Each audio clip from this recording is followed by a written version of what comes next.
A first date turns into a tragic crime. Rylee Goodrich was preparing to go on a date with her boyfriend Anthony Barajas. The young couple decided to go to the cinema to watch an action movie.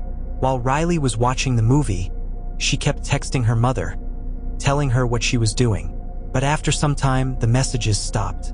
Her mother kept calling her, but to no avail, becoming increasingly worried about her daughter. So, what happened to Rylee and her boyfriend that day?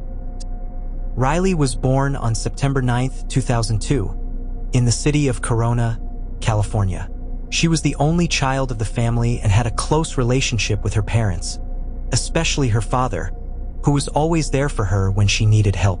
Rylee grew up in a loving family environment and was described by those close to her as a beloved person, with a smile that never left her face. At school, Rylee loved playing volleyball and was also a cheerleader. Thanks to her outstanding success in high school, she received a scholarship to complete her university studies at Grand Canyon University in Arizona. Despite moving away, Rylee tried to visit her family whenever she had the chance. In the summer of 2021, after finishing her first year, 18-year-old Rylee returned to Corona to spend the holiday with her friends and family for Independence Day. On July 4th, her friends threw a big party where Rylee met a young man named Anthony Barajas, who was a year older than her. Their relationship quickly developed, and they kept in touch after the party. Anthony was a content creator on TikTok since 2019, and his videos began attracting a wide audience. By the summer of 2021, he had nearly 1 million followers. Despite his sudden fame, Anthony remained in constant contact with Rylee. During that time, the young couple decided to go on a date to spend some time together and get to know each other better. However, it was important for Rylee that her father approve of her choice, even though she was 18, as she was very close to her parents and wanted their acceptance of Anthony first. Initially, Rylee's father was skeptical because Anthony made a living from TikTok, which seemed unserious to him. But when they met in person, Anthony made a good impression, and the father approved of his daughter's choice. Anthony seemed kind, polite, and generally a positive person. Eventually, Rylee and Anthony decided to meet on July 26th and go to a movie screening, choosing an action film. The movie's plot was about the United States legalizing all crimes, including murder, for 12 hours. Before heading to the cinema, they had dinner at their favorite restaurant. The show started at 9:30 p.m. and ended around midnight. There were few people in the theater, as it was a workday for many. During the movie, Rylee sent a message to her mother saying the film was starting to get boring, but she was enjoying her time with Anthony. Her mother didn't receive any more messages after that. It was midnight when the movie ended, and the audience began to leave. A theater staff member entered to clean the hall and noticed the two young people still inside. Thinking they had fallen asleep during the movie, he decided to wake them up. As he approached their seats, he saw bloodstains on the floor. Horrified, he discovered a gruesome scene. Anthony and Rylee were gravely injured and unconscious. He quickly called emergency services, and within minutes, police and paramedics were on the scene. Meanwhile, Rylee's mother began to worry, unable to reach either her or Anthony by phone, and asked her husband to look for them.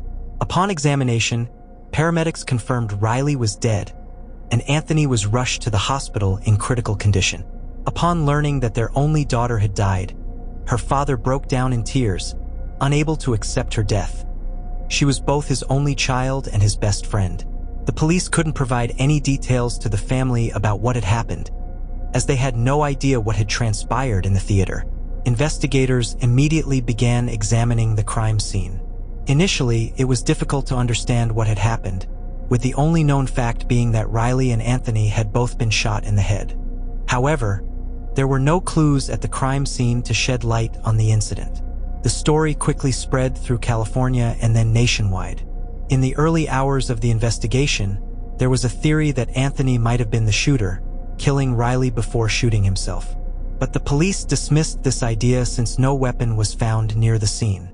Anthony's prognosis was grim, as he had suffered a severe injury, and the medical team had to do everything possible to help him. Investigators first questioned the theater staff working that evening and found that only 6 tickets had been sold for the film, suggesting the killer was likely one of the other 4 audience members. Another puzzling aspect was how none of the other attendees heard gunshots. The only explanation at the time was that they mistook the gunfire for part of the movie, which contained shooting scenes. Investigators discovered that 4 of the 6 tickets were purchased by one person, who bought 1 for himself and 3 for his friends. This led the police to believe the crime might have been committed by a group. The investigation continued through the night, and by the next morning, the police suddenly announced the arrest of a suspect. It turned out to be 20-year-old Jose Jimenez. Initially, Jimenez called the police to report someone was following him. When the police arrived, they found him in the middle of the street holding a gun and arrested him. They quickly realized the theater attack was carried out with a weapon of the same caliber. The police handed Jimenez's gun to experts, and after comparing it with the 3 spent bullets from the theater, they confirmed it was the same weapon used in the crime. He got entangled in the murder case, but investigators quickly found another strong piece of evidence. While searching his house, they found Rylee's wallet there. Later, the police were able to locate the 3 other individuals who had been at the cinema with Jimenez. According to them, they were sitting and watching the movie, but during the screening, they began to notice something strange. Jimenez suddenly started acting very suspiciously, talking to himself and muttering something unintelligible. At one point, he said he needed to go to the bathroom and left, but instead of going to the restroom, he went to his car, retrieved a gun, and returned. After sitting for a while, he suddenly told his friends that he had brought a gun from his car, which made them panic. Eventually, his friends lied to him, saying they also needed to use the bathroom and would be back, but instead, they left and exited the theater.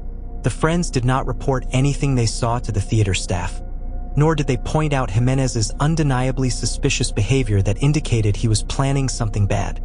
Instead, they simply ignored the entire situation and fled. In the end, the police charged Jimenez with murder, attempted murder, and robbery.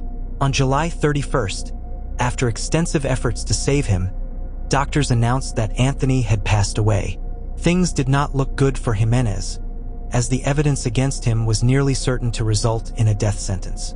However, after consulting a lawyer, he was advised to confess to killing the 2 young men, which would result in a life sentence instead. Jimenez claimed that he had been diagnosed with schizophrenia 9 months prior and was managing it with medication. Shortly before the incident, he stopped taking his medication, and the voices began to reappear in his head. He claimed that these voices commanded him to kill Rylee and Anthony, threatening to kill his entire family if he refused. According to Jimenez, he tried to resist these voices but ultimately succumbed and committed the crime. In the end, the court sentenced Jimenez to life in prison without the possibility of parole. Hundreds of people held a memorial service for Rylee and Anthony outside the cinema, lighting candles and expressing their support for the victims' families.